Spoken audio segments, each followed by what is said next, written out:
Selamat pagi dan salam sejahtera untuk kita semua. Pertama-tama izinkan saya memperkenalkan diri saya.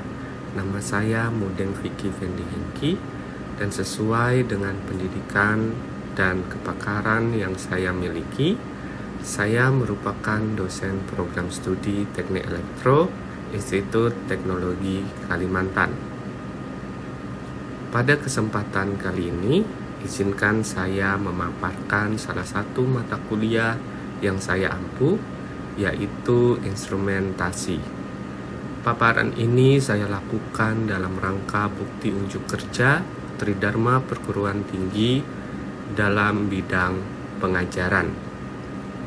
Dalam mata kuliah instrumentasi, saya menggunakan pendekatan Delivery, Interaction, and Assessment atau DIA.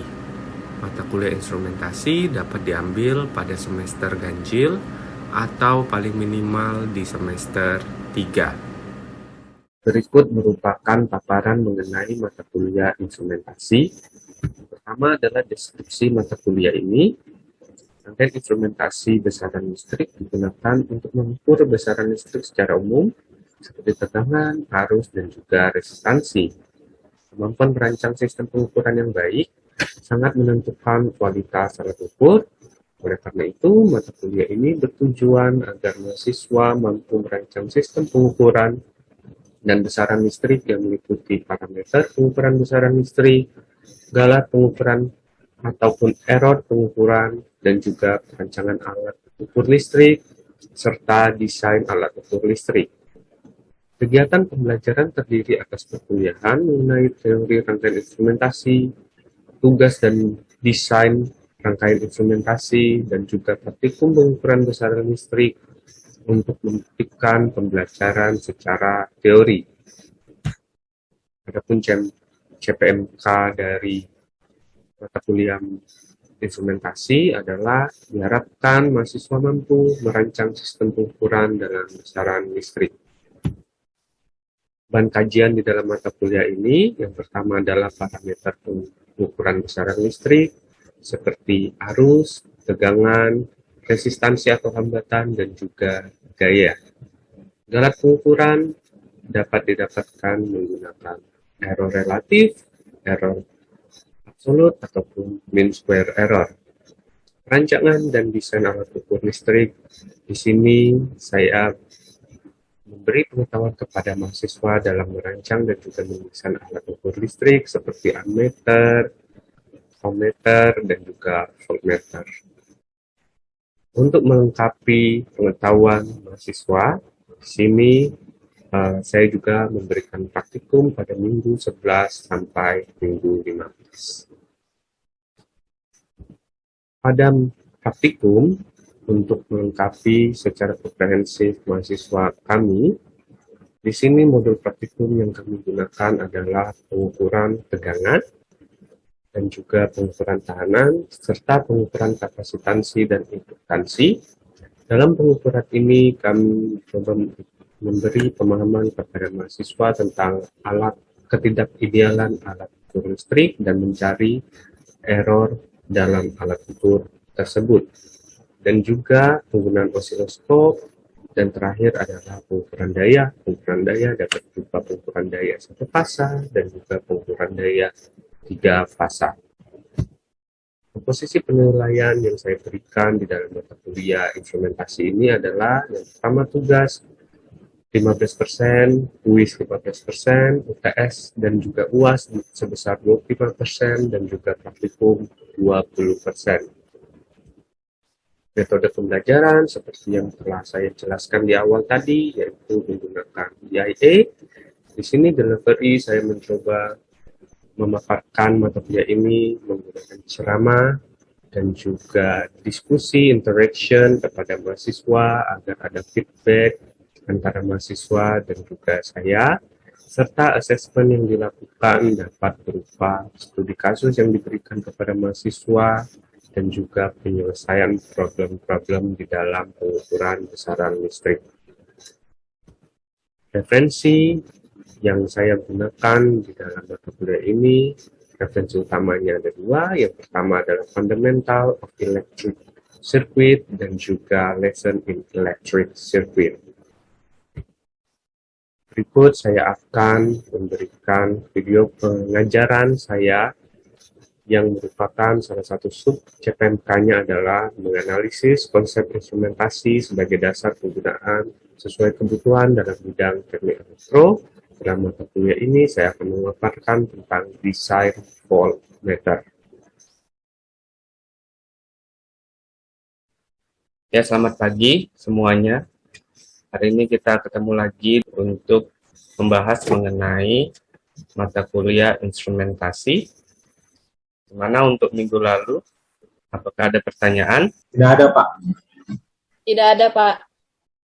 Oke, terima kasih untuk responnya. Kalau nggak ada pertanyaan, kita lanjutkan. Hari ini kita akan membahas tentang desain voltmeter, salah satu dari pembahasan mata kuliah instrumentasi. Nah, untuk pembahasan di minggu ini, kita akan membahas yang pertama desain voltmeter itu sendiri. Yang kedua, pengaruh voltmeter pada rangkaian yang akan diukur. Jangan lupa, video pembelajaran yang lain juga dapat diakses di kanal YouTube ini. Nah, seperti yang kita tahu bahwa metering adalah alat yang dibuat secara khusus, untuk mendeteksi suatu besaran. Dalam hal ini metering yang kita gunakan adalah metering yang digunakan untuk menampilkan atau mendeteksi kuantitas dari listrik. Salah satunya yang hari ini akan kita pelajari yaitu voltmeter. Nanti kita akan pelajari tentang ammeter, yaitu untuk mengukur arus, dan juga ohmmeter untuk mengukur resistansi ataupun tahanan. Nah, pembacaan yang biasanya di dalam suatu alat ukur itu adalah pembacaan yang dengan mudah bisa dibaca atau dimengerti oleh manusia. Oleh karena itu biasanya ada tampilannya atau displaynya. Nah, displaynya ini bisa berupa pointer pada sebuah skala ataupun berupa angka dalam digital. Kalau adik-adik pernah melihat multimeter, salah satu dari metering yang sering kita gunakan di dalam teknik elektro, biasanya displaynya ada berupa jarum ataupun berupa angka digital. Yang berupa jarum itu biasanya analog, yang digital adalah berupa angka-angka. Kemudian metering tersebut harus kita desain seakurat mungkin untuk mendeteksi atau mengukur, bisa mengukur tegangan, arus, resistansi, ataupun daya. Nah, minggu ini secara detail kita akan membahas tentang voltmeter itu sendiri. Nah, dalam suatu kasus, sebenarnya di dalam voltmeter yang biasa kita gunakan, itu full scale-nya adalah, contohnya dalam hal ini adalah sebesar 50 mikroampere. Nah, dengan sebuah resistansi dalam sebesar 1000 ohm, maka tegangan maksimal yang dapat diukur, kita tahu, yaitu menggunakan hukum ohm, yaitu V sama dengan I kali R, seperti biasa. Maka kita akan dapatkan 50 milivolt. Maka kita akan dapatkan 50 milivolt. Yang menjadi pertanyaan mendasar di sini, siapa yang mau beli voltmeter hanya dengan pengukuran maksimal 50 milivolt ini?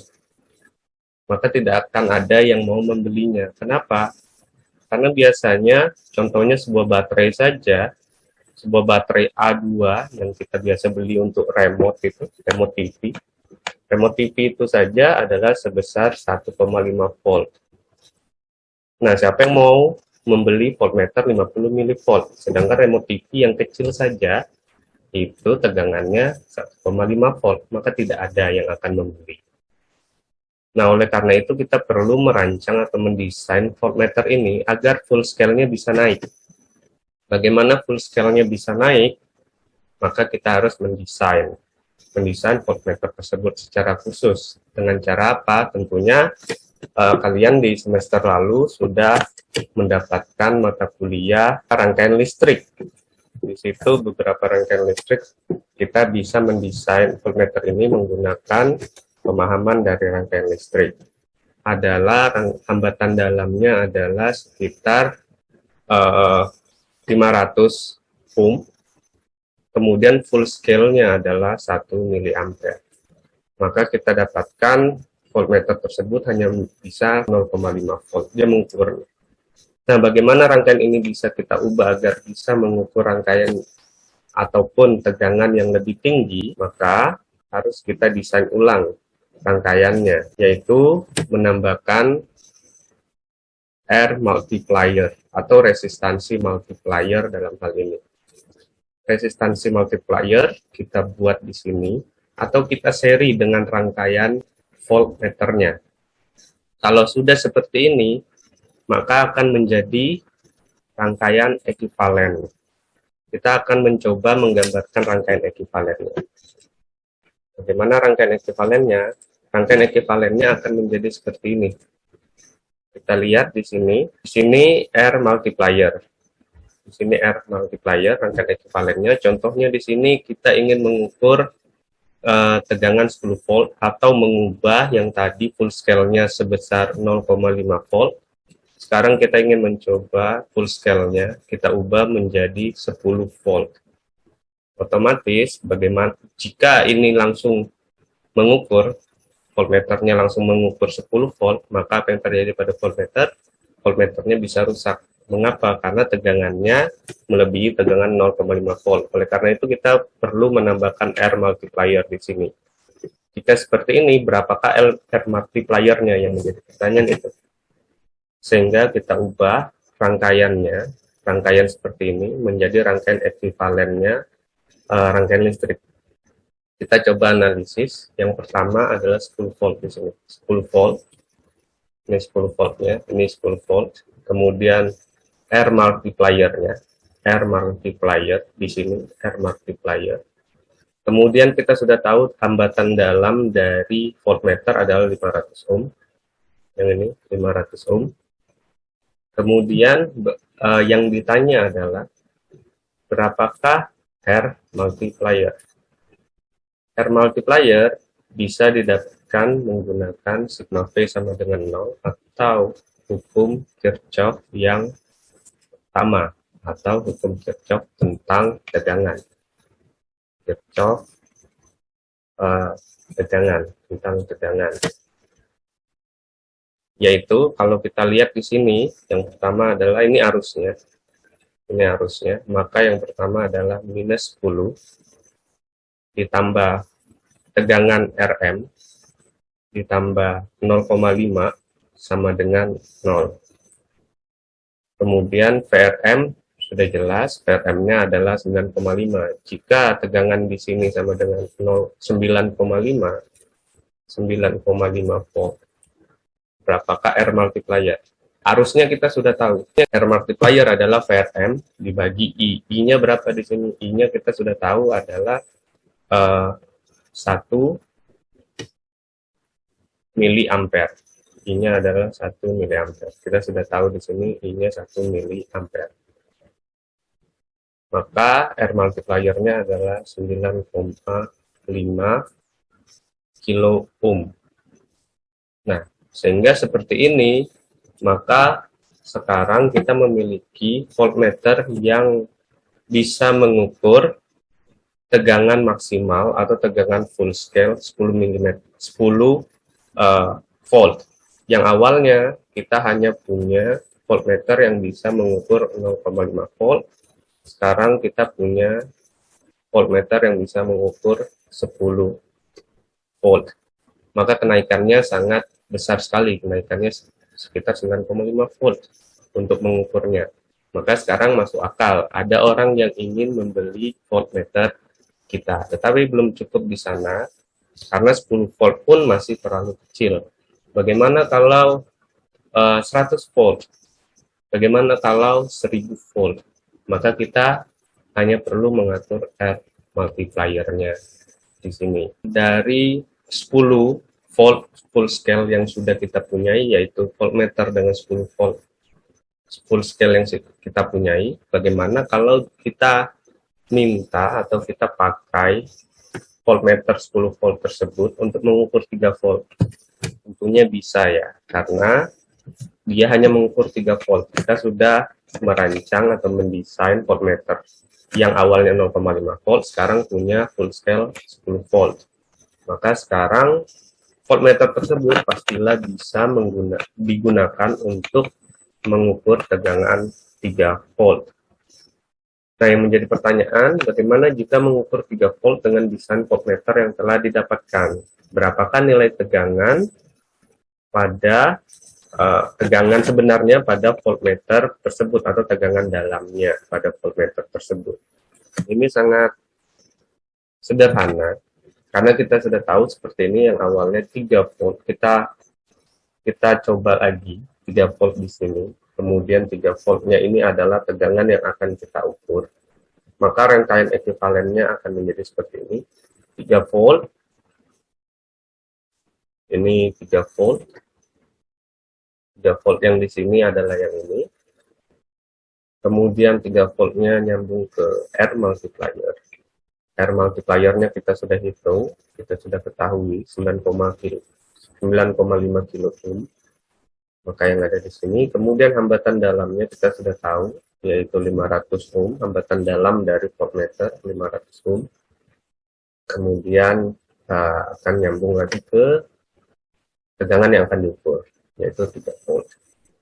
Berapakah ppm, dalam hal ini yang ini, ppm, berapakah ppm atau tegangan sebenarnya di dalam voltmeter, atau berapakah tegangan di dalam voltmeter tersebut untuk mewakili 3 volt. Maka sangat sederhana, bisa kita gunakan yang namanya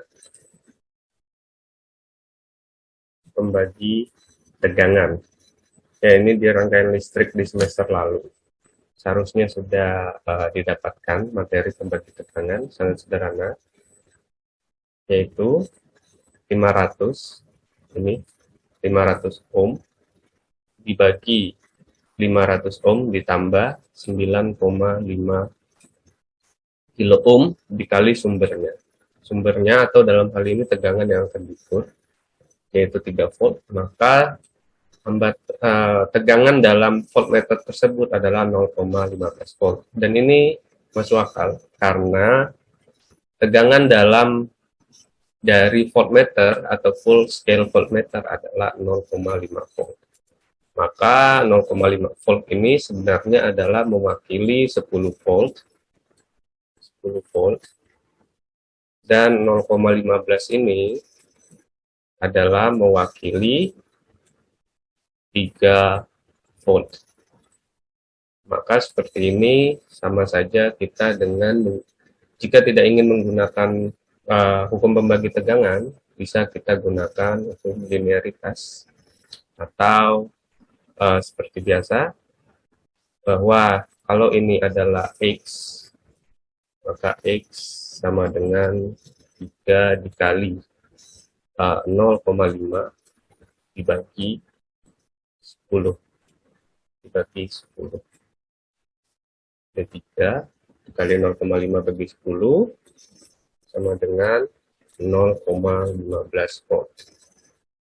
0,15 volt. Ini sama saja seperti ini kalau tidak ingin menggunakan pembagi tegangan. Karena pada prinsipnya kita menggunakan kelinearitasan dari voltmeter tersebut. Nah, maka displaynya seperti yang biasa kita lihat, maka display dari voltmeter tersebut bisa berupa seperti ini. Jika dia mengukur 10 volt, maka sebenarnya tegangan dalam dari voltmeter tersebut yang sebenarnya adalah 0,5 volt. Dan saat ini dia diminta, atau voltmeternya diminta untuk mengukur 3 volt, maka tegangan dalamnya adalah 0,15 volt. Semua positif ya. Kalau ingin mengukur negatif ya tinggal dibalik saja. Jadi rentan dari voltmeter ini bisa mengukur minus 10 sampai 10 volt. Jadi hanya dibalik saja polaritasnya untuk mengukur nilai negatif dari suatu tegangan. Tetapi di dalam pasaran, biasanya di market, pasar, itu voltmeter itu tidak hanya mengukur satu scale saja, atau satu pengukuran saja. Contohnya yang kita contohkan hari ini, adalah 10 volt. Tidak mungkin suatu voltmeter hanya bisa mengukur sampai 10 volt.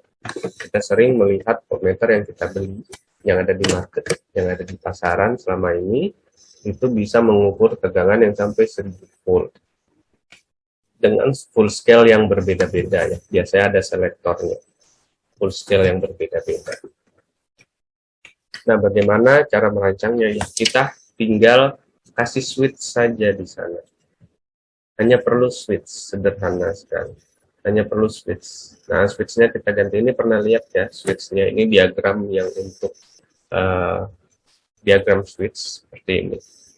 Biasanya switchnya kita putar atau di dalam voltmeter digital itu bukan hanya diputar ya, switchnya biasanya dipencet.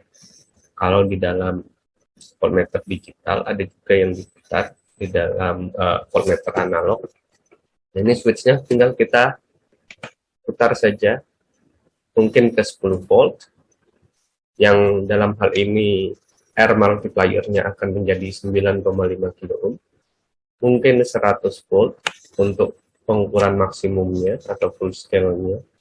Maka dalam hal ini R multiplier-nya akan menjadi 99,5 kilo ohm.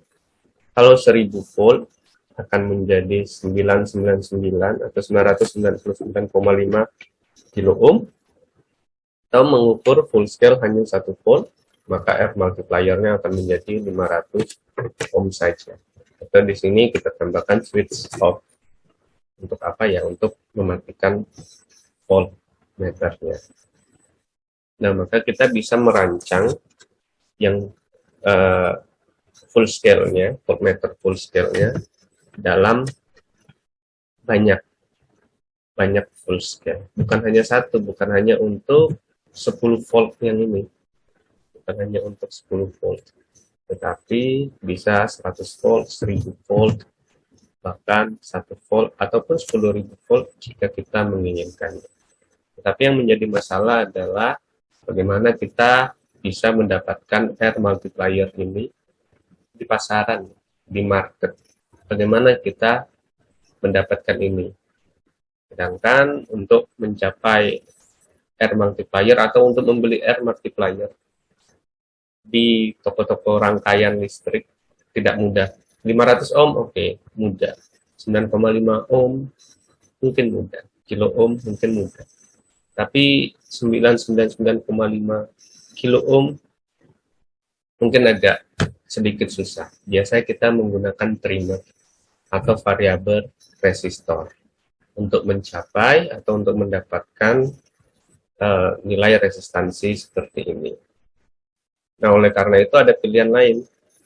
Bisa kita lakukan seri seperti ini untuk mendapatkan nilai resistansi tersebut. Contohnya, jika kita ingin mengukur 10 volt, R3 dan R4 yang di seri. R3 dan R4 yang di seri. Ya, jadi kalau ingin mengukur 10 volt, maka R3 dan R4 yang di seri, maka akan menjadi 9,5 kilo ohm. Bagaimana kalau ingin mengukur 1 volt, switch-nya kita pindahkan ke sini, maka hanya R4 yang digunakan, 500 ohm.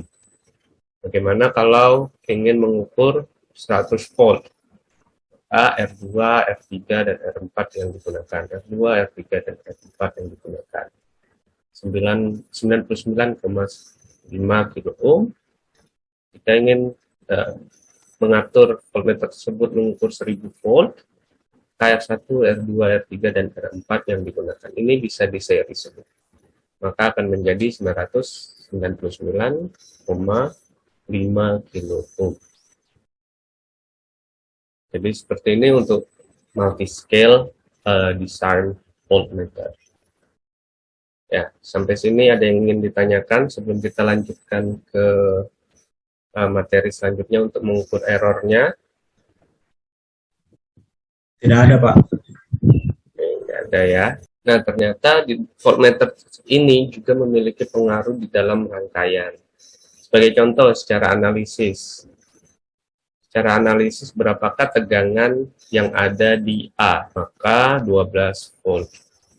setengah dikali 24, 12 volt. Ini secara analisis mudah, karena hanya 12 volt. Tetapi bagaimana kalau voltmeternya mengukur di sini? Maka yang pasti kita pasti akan kabel merah voltmeter kita taruh di sini, kabel hitamnya voltmeter kita taruh di sini. Ini voltmeter. Biasanya seperti ini, kita akan mengukur tegangan yang ada di titik A, atau tegangan pada 220 ohm yang di bawah ini. Nah, jika seperti ini, maka secara analisis 12 volt mudah. Tapi jika menggunakan voltmeter, apa yang terjadi? Karena voltmeter tersebut memiliki hambatan dalamnya sendiri. Dalam hal ini, biasanya voltmeter hambatan dalamnya untuk secara ideal adalah infinity, tak hingga. Tak hingga, sehingga dia akan sangat besar sekali. Idealnya infinity, tak hingga ohm. Tetapi tidak ada yang ideal. Oleh karena itu, biasanya di pasaran, voltmeternya, hambatan dalamnya adalah 10 mega ohm. Atau 10 mega ohm ya. 10 mega ohm. Nah, sehingga berapakah, yang pertama kita harus mencari berapakah tegangan yang terbaca di sini. Maka tegangan yang terbaca adalah kita bisa menggunakan R total dulu, R total dari ini, rangkaian ini, yaitu di sini 10 mega ohm dikali 200 kali 220 ya, 220 dibagi 10 mega ohm ditambah ini 220 ya, 220, ini 220, ini 10 mega ohm dikali 220 dibagi 10 mega ohm ditambah 220 ohm, maka hasilnya adalah R totalnya adalah 219,99516 ohm. Maka tegangan yang dibaca berapa?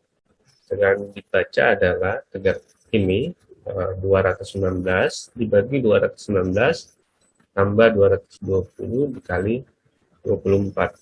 Maka hasilnya adalah 11,99988 volt. Ini adalah tegangan yang terbaca di voltmeter, bukan 12 volt, tetapi hanya 11,99988 volt. Maka dalam hal ini, berapakah error voltmeter tersebut?